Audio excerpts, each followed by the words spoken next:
Okay team, have to be honest, today's been a tough day.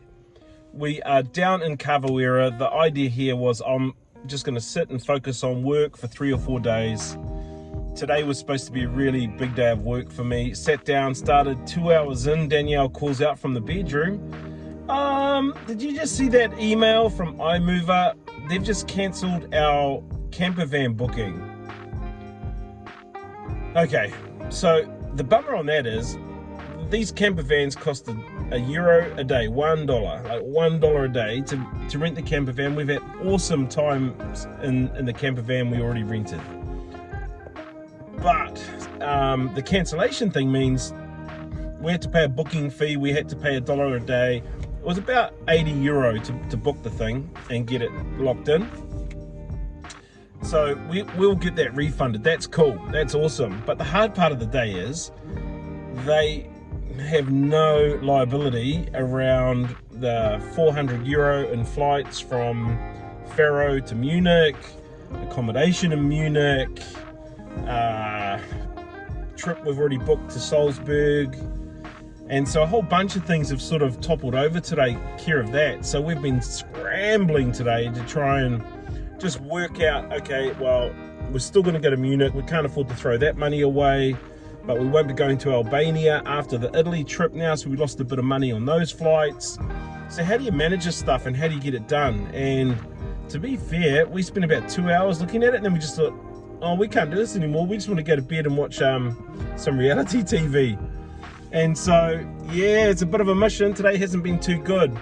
Okay, so we are 24 hours after our cancelled iMover.com campervan. We're 24 hours into the working out what we're doing, and to be fair, we're not a lot further forward.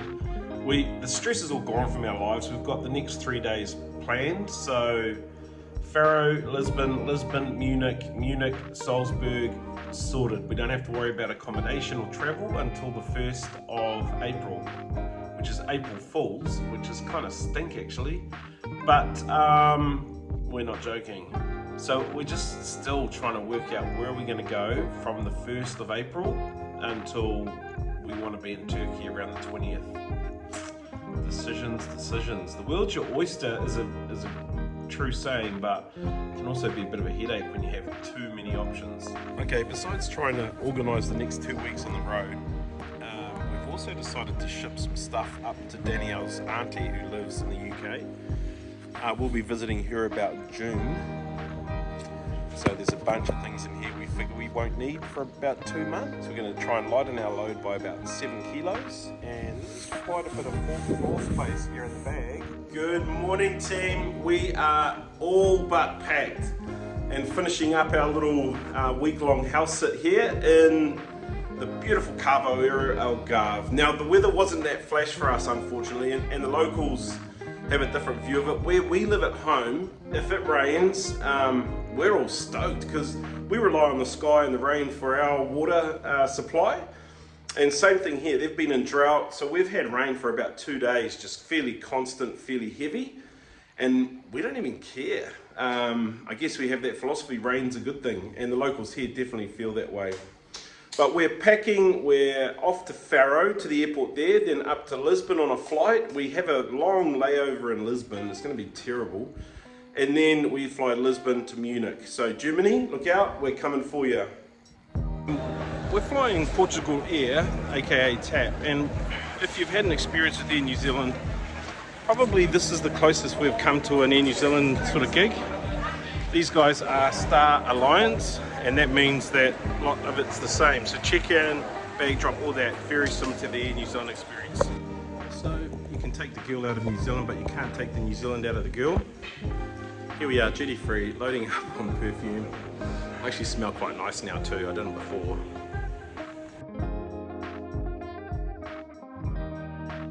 Portugal Air. I like Portugal Air,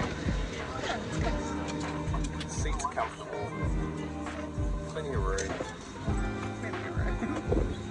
And it's actually like a Star Alliance partner with Air New Zealand, so it's pretty good. Danielle's trying to dominate the space though. Settle down.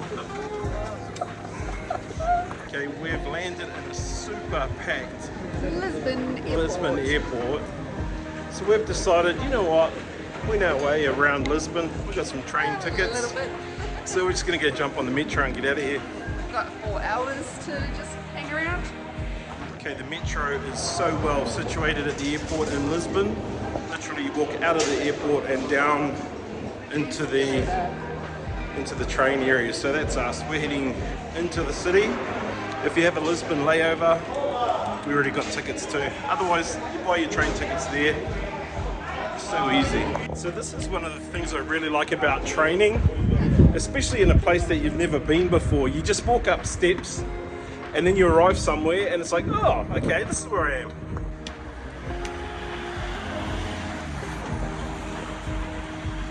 And where are we going? So it is 32 minutes since we left the airport. Train ride was about 10 and we've been walking for about 15 or 20. And we're going to have lunch just over here. Now, we've talked about fork briefly. This is a fork lunch, which means 50% off. Sometimes it's 30, but we can't 50. So here we are, downtown, the heart of Lisbon, in the commercial zone. Okay, well this is some of the brutal realities of travel. We're smashed, man. It's like 6 o'clock, we're waiting for our gate to be announced. We've been up since quite early and didn't go to bed till quite late. So now we're both really tired and had enough for today. But the cool thing is, in about an hour, we'll be on a 3 or 4 hour flight to another country and getting there at midnight and trying to find our hotel. So this is the crappy part of travel, airports, waiting, and this is a busy airport. So yeah, and it's a busy weekend, it's Easter weekend, everyone's traveling.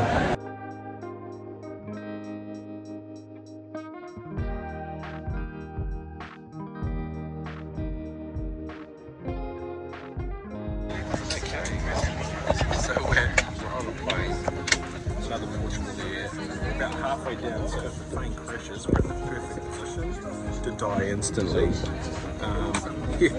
You know, because it'll snap in half and we get spilled out and it's over. So let's hope that doesn't happen on this trip, so you don't get to test my theory. I think you're getting too tired. Yeah, we're retired. We might sleep on this flight, it's a little bit tight in economy. We haven't flown economy that often lately, so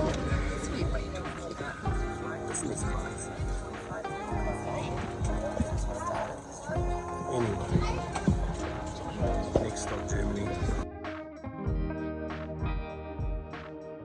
We have made it to Munich, Germany. Welcome. It's a little bit late though. See, the eyes are a bit red.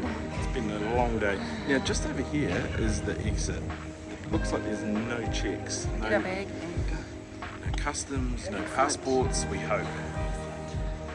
We've just come outside. So cool. No customs, no passport control, but we've come out into this outdoor space that's really, it's an indoor space. I don't know if you've been to Munich Airport before, but it's pretty cool. And ready to go. Again. We've done a bit of a jig this morning because we're going to try and take our bags in and leave them at a storage place. They charge you by the bag, so we've squashed 2 bags into that and 2 bags into my one around the corner, and we're trying to shortcut the system.